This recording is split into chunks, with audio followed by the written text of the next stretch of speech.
Hey folks, welcome back to Failure Retirement. So I started watching this new channel called Jesse's Garage. Check this tool. I'll put a link down below if I remember. Pretty sure I can handle that. Anyway, Jesse just did a video on his favorite tool.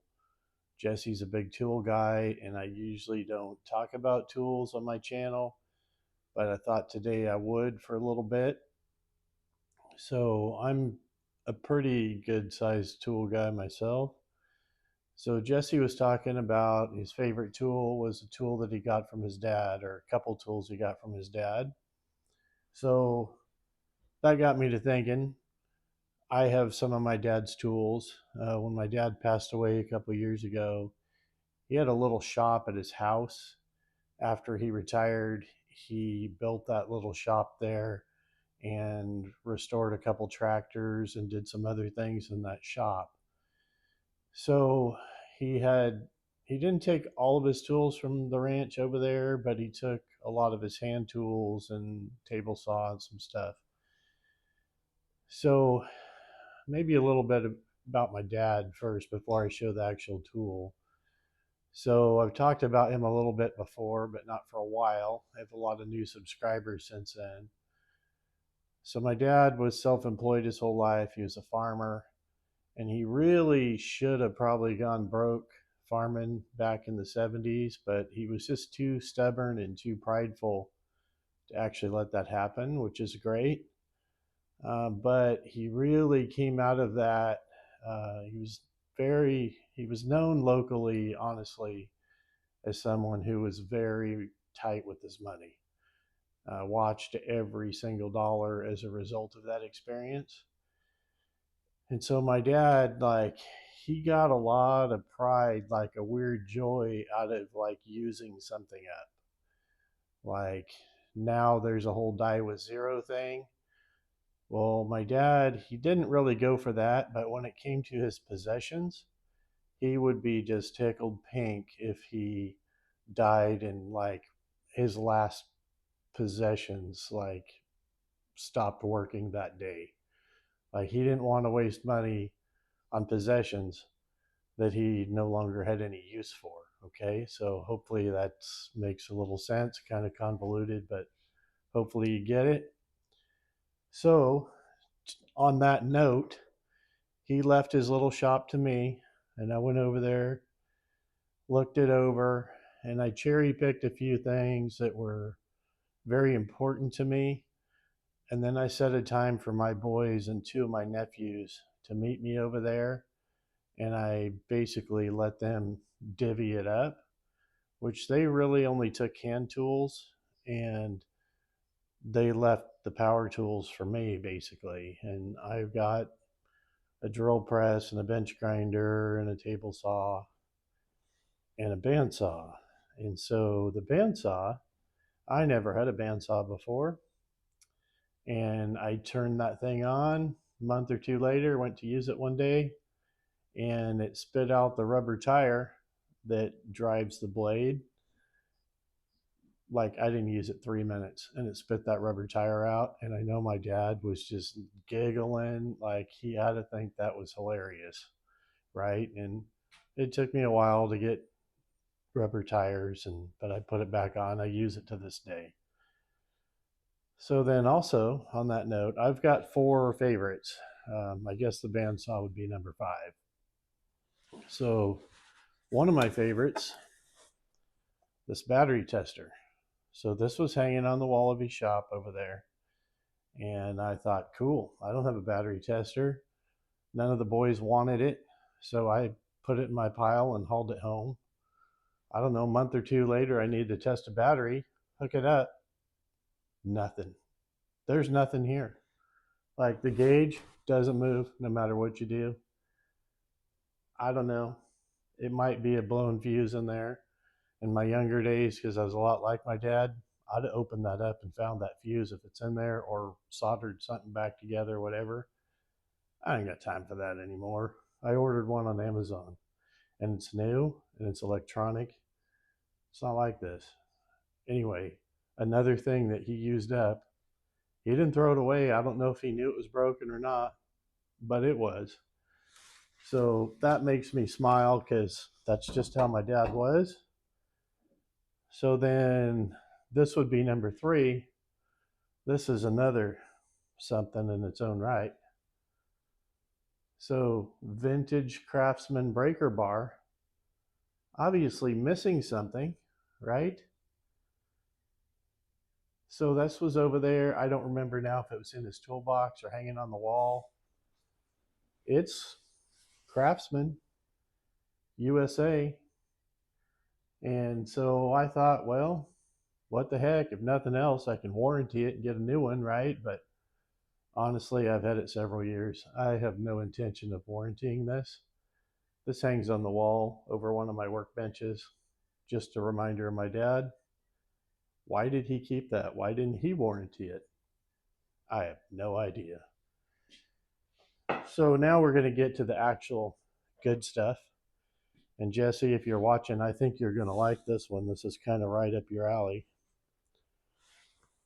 So here we have a little snappy 1/4-inch drive ratchet. And Jesse has these on his channel on the regular, some bigger, some 1/4-inch. So the story on this guy is my dad had some of his tools stolen back in the early mid 70s, and he went to a pawn shop and bought some stuff up, and there was a little Craftsman 1/4-inch drive set in that pawn shop stuff, but for some reason it had this snappy ratchet in it. And as a kid, and even later after college when I was working for my dad, if I needed a 1/4-inch, I'd always go get that kit and snag up this ratchet and use it. So from time to time, I used it, and I could clean it. It's filthy. I think you can probably see that. But honestly, it's my dad's dirt. That's how his stuff was. It lived on the ranch. It lived in the dirt with him. And maybe one day I'll clean it. But for now, that dirt's earned the right to be there. So I'll leave it alone. And then the final thing, this is probably my absolute favorite, and I'll tell you why. So this is the Snap-on speeder ratchet, I believe they called it.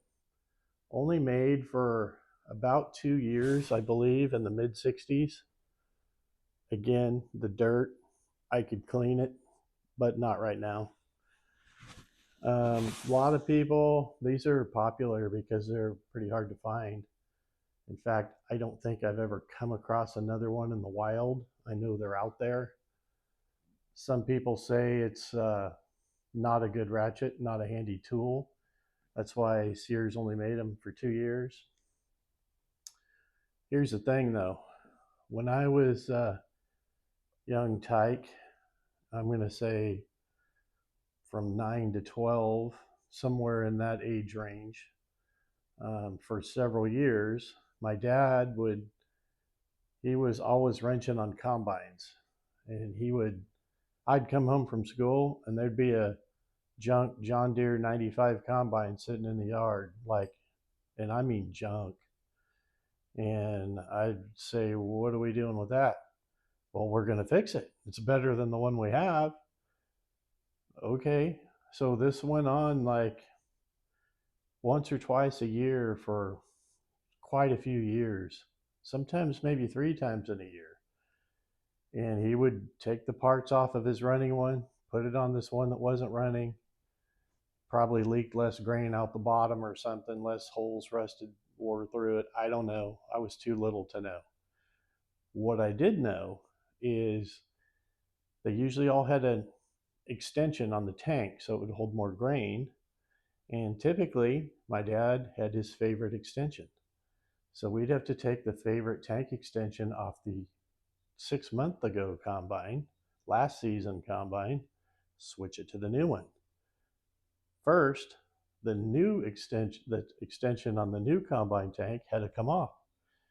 So the way we did this, most of those back in that day were flathead machine screw bolts, like 1/4 inch, maybe 5/16.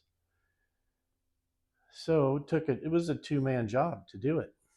So me being too young for a ladder and not really having the hand strength for the flathead machine screw, my job was to get in the tank with said speeder ratchet at 9 years old, 10, 11, 12, because this went on for several years.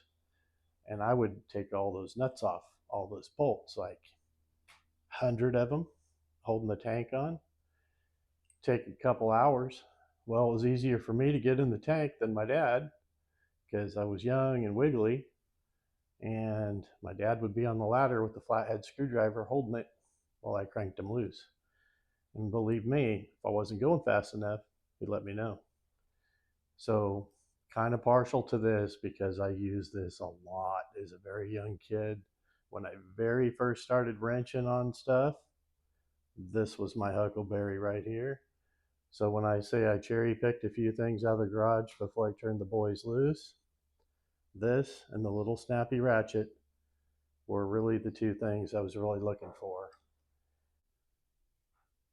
All right, I apologize. This video kind of got a little longer than I thought, but guy snags up some Craftsman tools at the estate sale whenever possible because 10 bucks will bring you home a shocking amount of stuff. And so I try to just stick with the vintage Craftsman. Like I said, keeps the hoarding down to some degree. Some people would differ. Anyway, I appreciate you guys watching. We'll see you next time on Failure at Retirement. Have a good day.